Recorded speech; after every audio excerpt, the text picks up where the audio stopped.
Are people actually holding because they want to or because they don't have another option? How long can people realistically keep paying higher costs before something gives? Good question. Welcome back to the channel. Nobody is moving right now. Not homeowners, not home buyers, and not renters. So on surface, everything looks stable and everything looks like it has potential.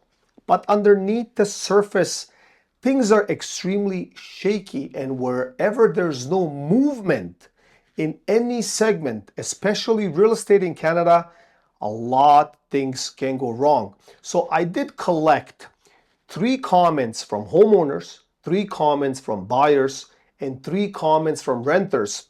I condensed them into a short paragraph so we can talk about that, what people are actually feeling in the market. Not what the media, what the news is saying, but what people are actually feeling on their skin, which is very important to find that pulse.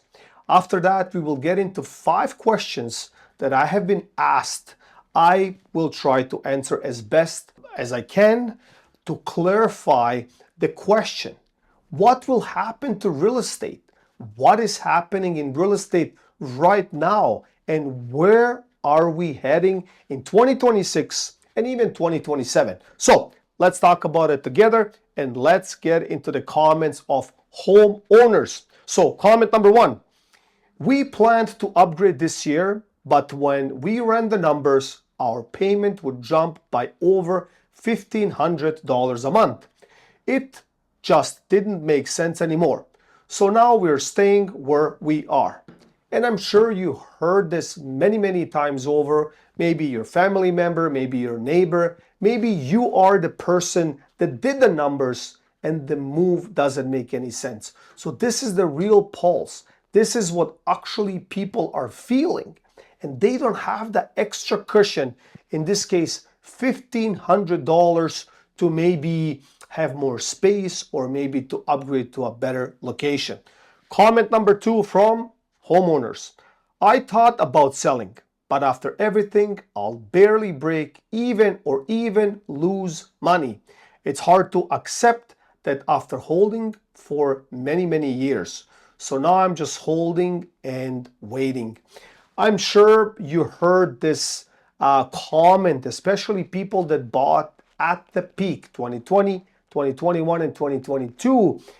It feels that they're underwater, and probably they are. So any move will cost them extreme amounts of money, so they just stay where they are. And that creates a frozen market. Comment number 3, every month feels tighter than the last. We've cut spending everywhere just to keep up with the mortgage. Moving isn't even something we talk about anymore. And this is the reality, like for sure. Like, when I'm on the call with people and they tell me, look, we are stretched. Like, we cannot sell, we cannot move, we cannot even afford what we have. But what are we supposed to do? And the basic problem, I would say, it's employment. Because some people don't have the chance to make the extra $1,500, $2,300, even $500 a month, right?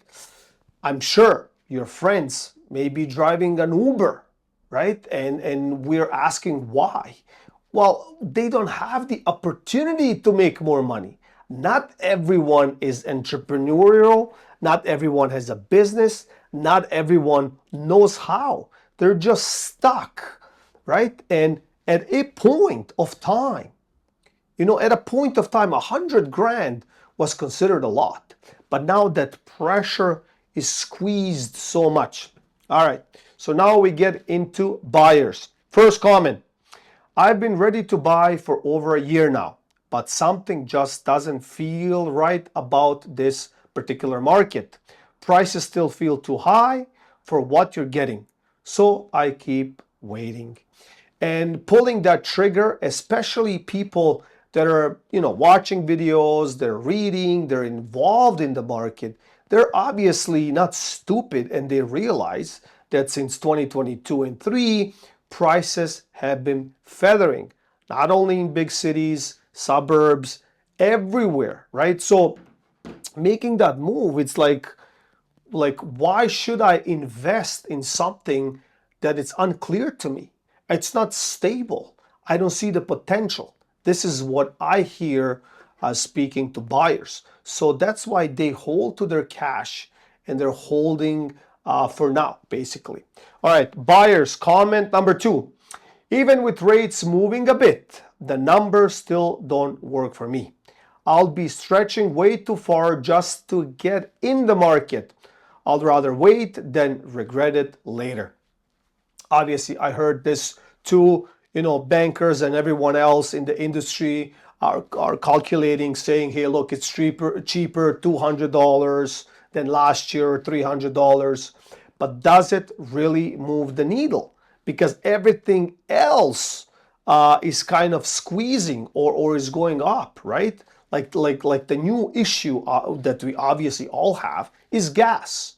So we know when gas prices are going up, then everything moves with it. Groceries, what we pay, how we pay, because everything is delivered, and that expense of gas has to be incorporated somewhere. And who is paying? The end user. It's how it worked for a lot of years, and it will continue to work like this. So it's just that squeeze, right? Like on one segment, it's a little bit cheaper, but everything else is so expensive that doesn't make sense anymore. All right, comment number 3 from buyers. I could buy if I really pushed it, but don't want to be the one buying at the wrong time. It feels like too much risk right now. So I'm sitting on the sidelines. And this is just common. People are afraid buying at the wrong time. They were probably being pushed in at the peak, right? Like the FOMO, you will never be able to buy a house. And some people went through it. They didn't have the guts to do it. Now it's better that they didn't. And then in 2023 was the best time of their life to buy. Then they passed. It wasn't the best time. Then 2024, again, marketing. Oh, now it's the best time. Rates are going down. Well, it wasn't the best time. And then 2025, we heard crickets, right? And now it's the best time. Now it's the best time. So now 2026 around, the boom in January, boom in June, boom in September. Like there are all these booms everywhere, right? But I don't know. Is it the right time to buy? Because the gut feeling is just stuck there. Like some people waited for 5 years, some people waited for 7 years. They went through that roller coaster of real estate market. But look, whenever you think it's the right time, I think it's the right time. And whenever these finances are stable and people can afford it comfortably, I think it's the right time. All right, now let's get into renters. Comment number 1. My rent went up again this year, and it's getting harder to save anything.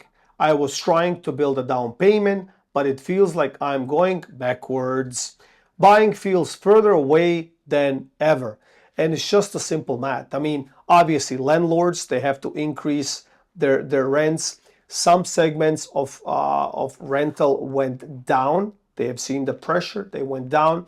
But it requires money to move. It could be thousands of dollars to move. So sometimes the math doesn't work. Maybe you can find an identical unit or a similar unit, even a better unit for cheaper.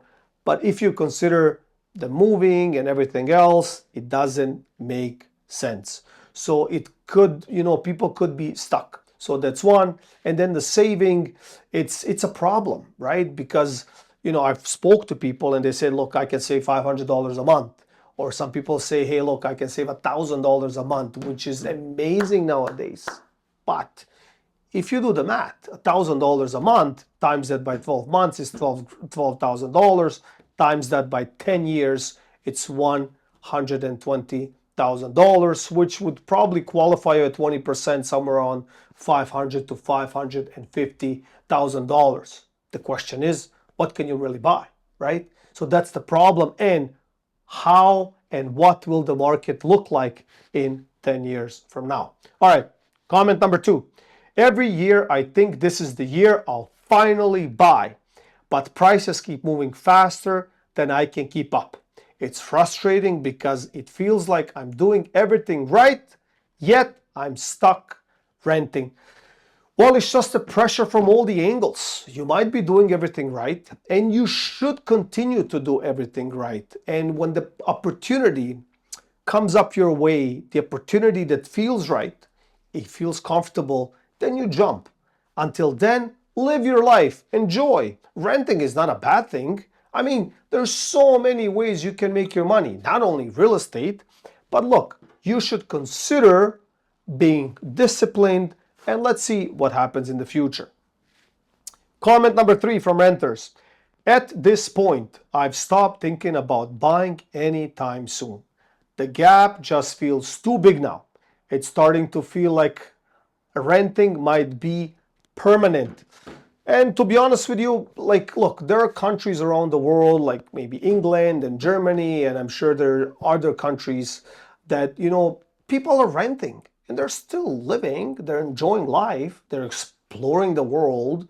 Like sometimes, buying, it's not the only solution.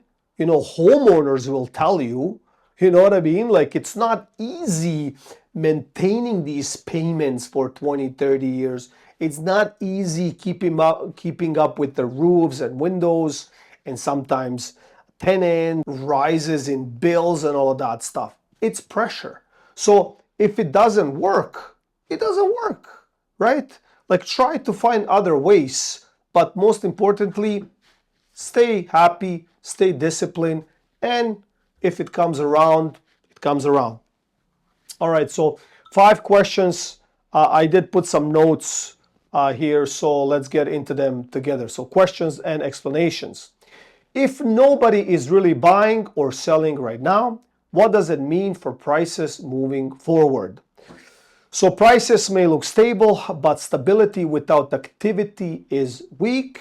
When movement is low, price signals become unreliable. If activity doesn't return, pressure eventually forces prices to adjust. And this is just it, right? So we see that inventory is rising. Everyone is scratching their head, homeowners, buyers, renters. So it feels like underneath that surface, it's shaky, it's unstable. So people don't have the confidence moving forward. So eventually, naturally, like the prices have to adjust. If you cannot sell to, let's say, a potential buyer at this particular price, you have a choice. Either keep it, maintain it, or you have to drop the price until somebody say, hey, look, I'm willing to take, the risk or take this off your hands for an X amount of money. So it's a very simple economics. It just looks complicated, but at this time, I feel that there's all 3 segments scratching their head and frozen at the same time. All right, question number 2. Are people actually holding because they want to or because they don't have another option? Most are holding because selling creates a worse outcome. High rates, lower buying power, and transaction costs limit options. Holding becomes the least painful choice, not the preferred one. So at this point, especially people that purchased in the peak, and this is common, everyone is asking the question, why are you holding? Why are you holding? Well, it could be a personal thing, it could be an ego thing, it could be like I've heard people say, look, I don't want to sell my house because what are my family members going to say, or my friends? They're going to think I flopped, or I bankrupt, or I cannot hold on to everything. And it's just that image that sometimes people are going after, right? But the reality and the truth is they're working, 22 hours out of 24 a day, right? Like they're driving an Uber, they're delivering pizza, like they're trying to do everything just to hold on, hoping that one day the market will boom and they will see these returns. Well, it's a risky move, and who knows, maybe many will go under regardless, right? Because as we're moving forward, it's also being harder to, I would say, what's the word, to manifest these real gains, right? Like if you're driving an Uber, the gas went up. Like, you see what I'm saying? Like, it's hard to have that higher income nowadays. All right, question number 3. If buyers are waiting and sellers are holding, what finally breaks the market? And this is a big one.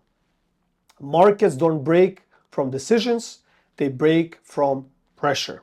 When holding becomes too expensive, forced action begin. That's when listings increase and real movement returns. And this is just it. Some people are holding, they don't care, but at one point, if everyone shows up to a particular, I would say, period of a market, let's say the spring market of 2026, like you have different homeowners from different segments in real estate and different paths. Maybe they tried selling in 2023 unsuccessfully, 2024, then they took a year off. Now they're showing up again in 2026. Then you have the retirees. They, went through the peak, went through the up and down, and they're like, oh, look, I want to retire, I want out. They're showing up. Then you have the people, by default, they wanted to sell anyways in 2026 by their maybe plan, right? So you have all these people showing up, and then you will have people that are under pressure and they don't have another choice. They will show up. So when everyone shows up and inventory skyrockets, boom, like it's just a natural procedure where prices will have to adjust naturally. All right, question number 4. How long can people realistically keep paying higher costs before something gives? Good question. It depends on savings, income, and debt capacity. Some can hold longer, but many are slowly weakening over time. The longer it goes, the more fragile the system becomes. And we have seen that in my other videos. I spoke about that. There are probably different waves of homeowners or people that are under pressure with their savings, with the timeline, with so many things, right? So we went already through a wave, right? Some people bought at the peak. If you remember, like there were a lot of listings in 2023 and 2024 that were bought in 2020, 2021. They hit the market right away after 12 to 24 months. Why? Because the pressure built up so much, started releasing, there's no savings, there's no other possibilities, they had to take the loss, right? Or other buyers that purchased maybe at the peak and they dragged on. They had a bigger cushion, right? And then they showed up in 2024, 5, and then they said, well, this is ridiculous because I cannot sell at a loss. I heard it so many times. I cannot sell at a loss. Well, why not? I mean, why are you so, privileged? Like, why not? I mean, it's just how market reacted at a certain time, and sometimes the prices adjust. Same way how prices were adjusting for 2 decades. So from 2000 up to 2020, 2 decades, prices just kept climbing. So why is that the only possibility? There's also the other side of the page where there is a pressure and a downturn in the real estate market, and many will find out the hard way, unfortunately. So question number 5. If everyone is stuck in place, is the market actually stable or just frozen? It's not stable, it's inactive. Stability requires healthy movement and transactions. What we've seen is a pause with pressure building underneath. So this is just it. All parties are being kind of frozen. Nobody wants to make that wrong move. And just by people being quiet or being frozen doesn't mean that real estate prices or market or situation is stable. So I hope you gained some value out of this video. Please like, share, and subscribe, and I'll see you in the next one.